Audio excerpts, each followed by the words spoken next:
The president wants strike plans ASAP. Is he closer to military action against ISIS inside Syria? And the interesting tale of how the U.S. is now on the same side as Iran. This is Special Report.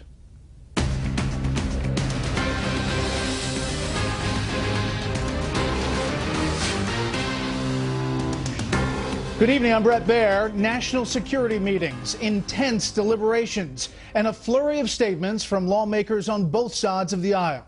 All of this as the president decides whether to pull the trigger on military strikes against ISIS terrorists inside Syria, something his top military general said would have to happen if ISIS was to be destroyed. We have Fox team coverage tonight. Catherine Herridge gets an advanced look at a new report on just how organized and professional ISIS is. James Rosen with why Iran may end up doing America's bidding in the struggle against this terror group.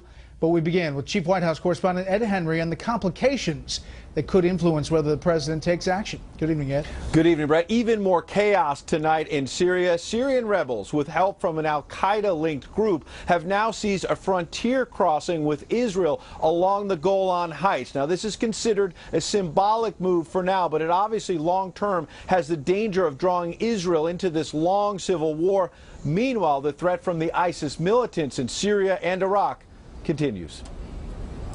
A heartbreaking appeal from the mother of yet another journalist held hostage by ISIS militants, one of several Americans still in captivity right now. My son Stephen is in your hands. In a video broadcast on Al Arabiya, Shirley Sotloff urged the militants to not let her son suffer a grisly murder like James Foley. Stephen is a loyal and generous son, brother, and grandson. He's an honorable man and has always tried to help the weak. Stephen Sotloff has freelanced for magazines like Time, and with President Obama now mulling whether to expand U.S. airstrikes beyond Iraq into Syria, ISIS militants have warned the journalist's fate will be decided by the next move at the White House, where officials refuse to say if they advise Mrs. Sotloff against the rare direct appeal to terrorists. She obviously, as is evident from the video, feels desperate about the safety and well-being of her son, and understandably so. And that is why our thoughts and prayers are with Mr. Sotloff's family. Republicans are demanding the president offer much more. The president needs to tell the American people what our strategy is. There is no strategy. They flail from one issue to another, reacting rather than acting. While the president vowed in a speech Tuesday to root out the cancer of ISIS, he did not get more specific. That's more of a slogan than a strategy, isn't it? Well, what does that mean, root out the cancer? How? Well, I think that the president has laid out a comprehensive strategy for dealing with the threat posed by ISIL. This includes elements of American military might. It also includes using our diplomatic influence to engage regional governments. Another major challenge is the administration believes there are thousands of foreign fighters from 50 countries who have traveled to Syria to take up arms alongside ISIS. One American who did so, Douglas MacArthur McCain, was killed fighting for ISIS, though there are fears of other Americans helping ISIS who have Western passports. Though back at home, there was a celebration over the release of journalist Peter Theo Curtis, who is reunited with his mother in Boston today. I suddenly remember how good the American people are and what kindness they have in their hearts. And to all those people, I say a huge thank you from my heart, from the bottom of my heart. Now, amid these intense national security deliberations, the White House now says the president will go to Rhode Island on Friday for a fundraiser with House Democrats. Brett? Ed Henry live on the North Lawn. Ed, thank you. New evidence tonight of just how far from a JV squad ISIS has been, and not just recently. Chief Intelligence Correspondent Catherine Herridge gets an advanced look at new analysis from a trusted source that says ISIS is definitely not an overnight success. The terrorist group ISIS, or ISIL, has taken a systematic and strategic approach to gain recruits and equipment, according to a new analysis in a leading counterterrorism journal. The assessment in the CTC Sentinel, published by the Combating Terrorism Center at West Point, an independent and privately funded research group, reads in part, ISIL did not suddenly become effective in early June 2014. It had been steadily strengthening and actively shaping the future operating environment for 4 years. They're very well organized. It's not a bunch of terrorists running around. It's an organized militant army. The analysis says Abu Bakr al-Baghdadi, the group's leader, rebooted the organization in May 2010 and began a multi-year campaign that took specific aim at the American-trained Iraqi security forces, with car bombs like this Baghdad attack in July and assassinations at checkpoints. They needed to give themselves a freedom to operate, and by putting pressure on the security forces and weakening them, it gave them the freedom and the room to operate and build the organization that it has become. With Iraqi security forces under pressure or in retreat since early 2013, the report says trained fighters have shifted from Syria to Iraq and built on the gains. Quote, ISIL frequently absorbs whole networks of militants into its ranks in what might be termed as a mergers and acquisitions approach. Having overrun Iraqi security forces, ISIS used armed vehicles as a show of force to intimidate their opposition. The network is battle-hardened, having learned from its mistakes during the Bush administration surge. We know it's connected to al-Qaeda in Iraq, the former core of the Anbar province insurgency that General Petraeus helped to crush. And with the confirmed death of ISIS recruit Douglas McCain fighting alongside ISIS, the analysts are split. Some argue the American was not so highly valued that he was spared fighting on the front lines, while others say ISIS operates like any military and places recruits according to their abilities. These organizations will make that determination and put these assets where they're going to be most effective. Analysts say the loss of ISIS senior leadership with a targeted campaign like the one launched by the U.S. against al-Qaeda in the tribal areas of Pakistan and Yemen could have a debilitating effect on the group, adding it would likely struggle to hold ground if attacked from multiple points. Brad. Catherine, thank you. The proverb about the enemy of my enemy being my friend is almost as old as warfare itself. Well, tonight, what could be a new take on that old saying. It involves the ISIS terror group and two countries, the U.S. and Iran, who are anything but friends.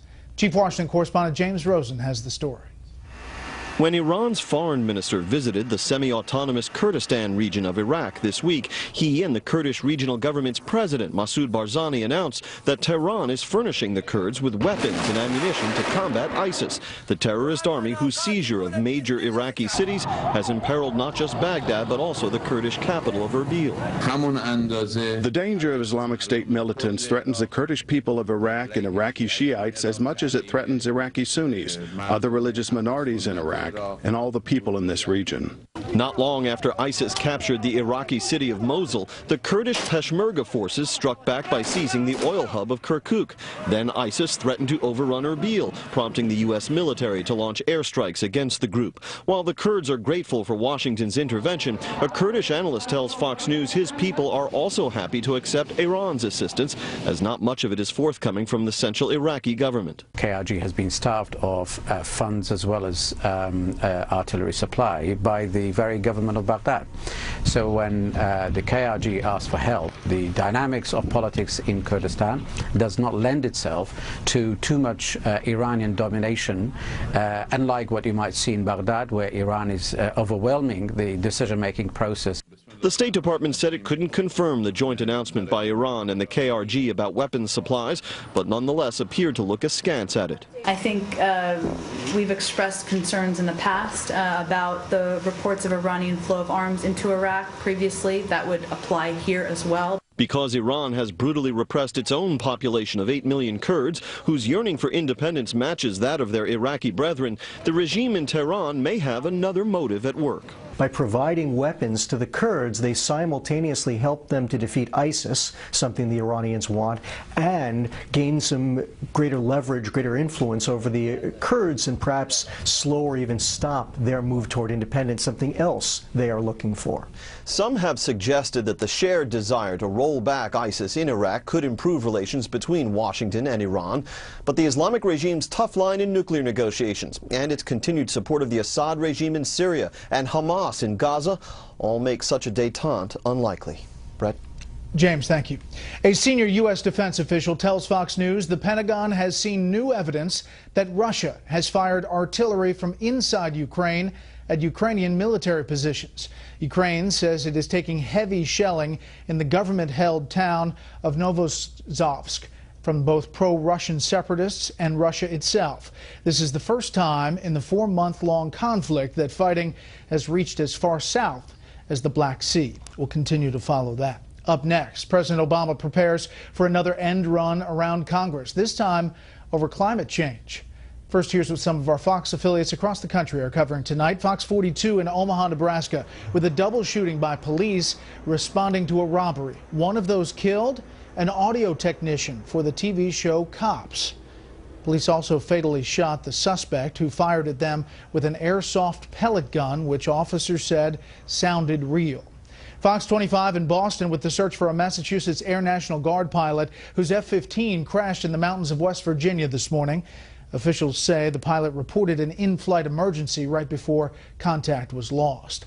And this is a live look at Chicago from our affiliate there, Fox 32. A big turnout today for a parade for Chicago's National Championship Little League team. The Jackie Robinson West All-Stars made it all the way to the title game at the Little League World Series before losing to a team from South Korea. They played well.